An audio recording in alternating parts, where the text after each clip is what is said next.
L'un des objectifs de la politique agricole définie par son Excellence M. Macky Sall, président de la République, est mise en œuvre par le docteur Papa Abdoulaye Seck, qui est ministre de l'Agriculture et de l'Équipement rural, et la sécurité alimentaire pour les 14 millions de Sénégalais. Depuis que le plan a été mis en œuvre, des résultats probants ont pu être obtenus. Je rappelle que l'objectif, c'est 1 600 000 tonnes de riz paddy. Mais quand on regarde les résultats de ces années dernières, on a vu quand même une progression assez notable en termes de production de riz.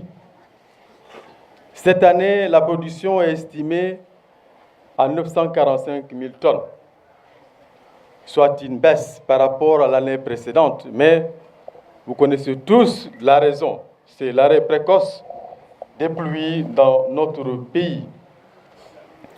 Pour ce qui concerne la région de Ziguinchor, vous connaissez l'objectif, c'est de produire 120 000 tonnes. Cette année, le DRDR me fait savoir qu'on a produit 65 000 tonnes dans la région de Ziguinchor. Par rapport à l'année précédente, il y a une baisse, puisqu'on avait 78 000 tonnes. Cette cérémonie d'aujourd'hui consiste à remettre du matériel pour les producteurs.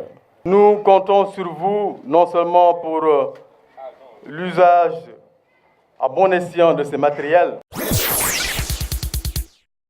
Je voudrais, mes chers amis, chers jeunes de Casamance, chères femmes de Casamance, mes chers amis du Sénégal, je voudrais lancer ici un appel solennel pour le retour de la paix définitive en Casamance.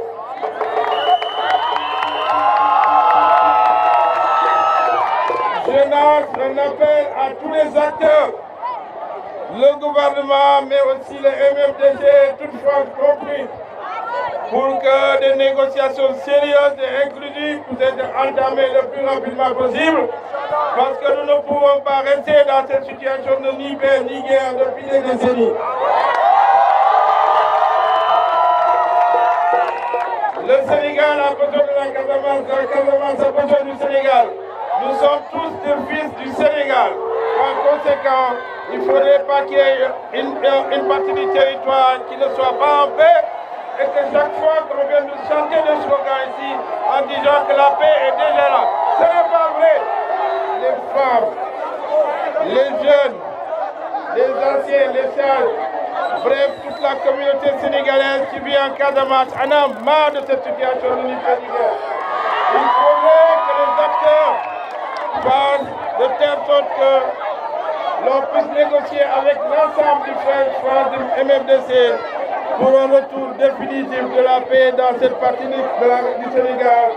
Parce que nous avons souffert de ce conflit depuis 1982 et tous les gouvernements qui se sont succédés ont fait du tafiongol. Il n'y a pas de paix durable, il n'y a pas de paix véritable. Il faut que nous parvenions à une paix définitive dans ces régions pour que nous puissions la développer avec tous les plans de la Casamance et du Sénégal. Je voudrais rappeler encore, je l'ai dit récemment, ils m'ont taxé de tous les noms. J'ai rappelé son arrogance et son manque d'humilité. C'est une arrogance parce qu'il n'a pas les prérogatives pour autoriser quoi que ce soit au Sénégal, surtout en Casamance ou à Ziguinchor. Il n'a pas ces prérogatives-là. Il doit savoir rester à sa place. Il doit rester à sa place, Abdoulaye Baldé. Et je veux lui lancer un appel pour qu'il sache que les Casamancés ont trop souffert des pyromanes. Le président Macky Sall a pris beaucoup de temps pour amener la paix en Casamance. Il a pris beaucoup de temps. Presque 50 ans de guerre, le président Macky Sall a pris beaucoup de temps pour apaiser la Casamance. Donc la Casamance n'a pas besoin de pyromanes. C'est surtout nommé, un maire qui est un homme d'État et qui est un policier, donc un homme de la loi, un homme de loi. Donc nous n'attendons pas ça d'un homme de loi. Donc je voudrais également dire à tous les Casamassais, les rassurer, qu'ils pourront dimanche voter tranquillement. Je dis tranquillement. Le vote sera sécurisé. Ici à Ziguinchor et en Casamance, partout. Ils pourront voter tranquillement avec leur nouvelle carte d'identité pour ceux qui ont déjà reçu leur nouvelle carte d'identité ou ceux qui ont des récépissés avec une pièce d'identification, le passeport, le permis de conduire ou une ancienne carte d'identité. Donc ils peuvent se mobiliser pour aller voter massivement, et je le sais, pour la liste Benno Bokk Yakaar, pour accompagner l'élan de développement que le président Macky Sall a déjà sonné en Casamance, pour accompagner l'élan de paix qu'il a déjà amené. La politique est considérée comme l'art de gérer la cité. Par conséquent, elle devrait être au service exclusif des citoyens.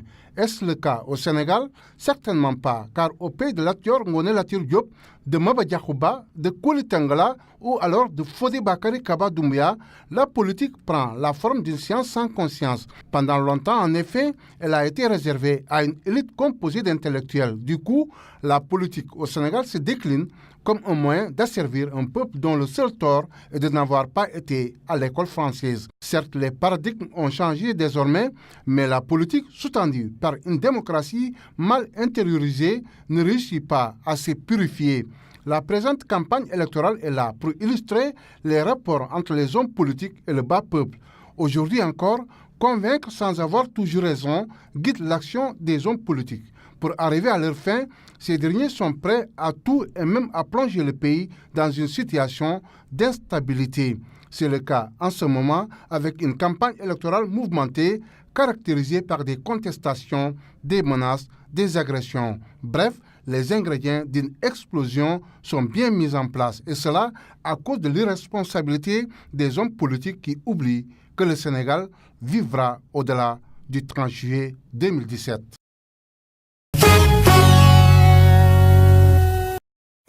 En Espagne, ce train régional s'est encastré dans la fin de la voie. Une quarantaine de personnes blessées, dont une grièvement. C'est le bilan de cet accident ce matin tôt dans la gare de France, en plein centre de Barcelone. Le train était parti 1h15 plus tôt de Sant Vicenç de Calders à environ 70 km. Les passagers étaient debout dans le train bondé, ce qui a favorisé les blessures.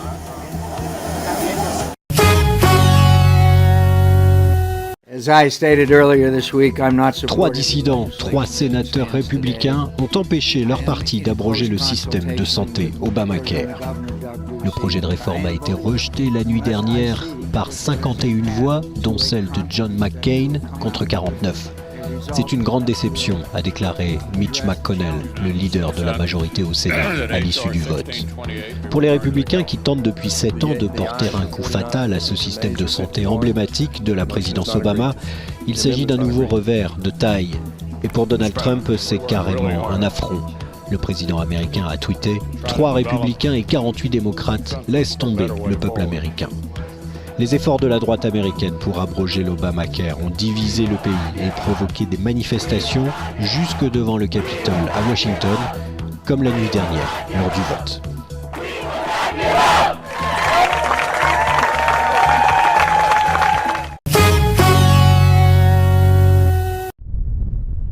Encore une journée de tension à craindre en Israël. La police israélienne a en effet annoncé l'interdiction de l'accès à l'esplanade des mosquées aux hommes de moins de 50 ans pour la prière hebdomadaire.